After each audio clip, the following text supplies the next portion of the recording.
Adit adalah seorang pria muda yang bekerja di sebuah pabrik tua yang terletak di pinggiran kota. Sebagai pekerja biasa, Adit seringkali merasa tertekan dengan rutinitas yang monoton di tempat kerjanya. Namun, suatu hari, kehidupannya berubah drastis ketika dia secara tidak sengaja menjadi tumbal dalam serangkaian kecelakaan misterius di pabrik tersebut. Semuanya dimulai ketika Adit ditempatkan oleh manajemen pabrik untuk bekerja di lantai bawah tanah, di area yang jarang dikunjungi oleh pekerja lainnya. Lantai bawah tanah itu terasa suram dan menyeramkan, dengan lampu redup dan dinding yang dipenuhi dengan goresan-goresan aneh. Suatu malam, ketika Adit bekerja sendirian, dia mendengar suara aneh yang menggema di koridor gelap.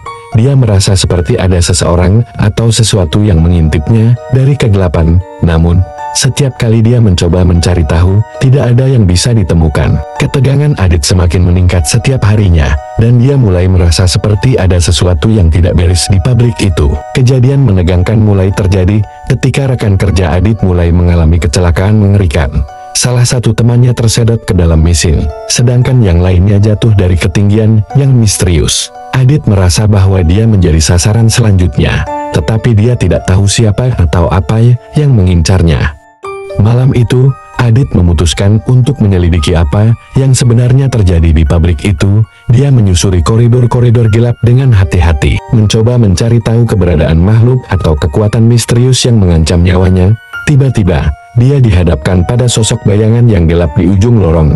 Tubuhnya gemetar ketakutan saat dia menyadari bahwa itu adalah roh penasaran yang telah lama terjebak di dalam pabrik.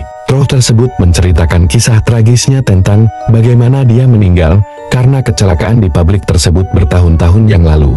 Dia merasa bahwa para pekerja yang bekerja di pabrik itu adalah penjahat yang bertanggung jawab atas kematiannya, dan sejak itu, dia telah menghantui pabrik. Adit menyadari bahwa dia telah menjadi tumbal pabrik itu, dan roh itu tidak akan berhenti sampai dia mendapatkan balas dendam. Dengan hati-hati, Adit mencoba mencari jalan keluar dari pabrik itu, namun setiap pintu yang dia coba terkunci rapat. Dia terjebak di dalam pabrik yang gelap, dikejar oleh kekuatan supernatural yang haus akan darah.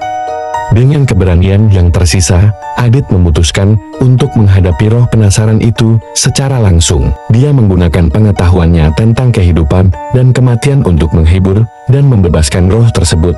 Dengan perpisahan yang emosional, roh itu akhirnya mendapatkan kedamaian yang selama ini dia cari. Adit berhasil lolos dari pabrik yang terkutuk, tetapi pengalaman mengerikan itu akan selamanya menghantuinya. Dia meninggalkan pekerjaannya di pabrik itu dan memulai hidup baru. Tetapi dia tahu bahwa kegelapan yang dia temui di sana akan selalu mengintainya di sudut-sudut gelap pikirannya.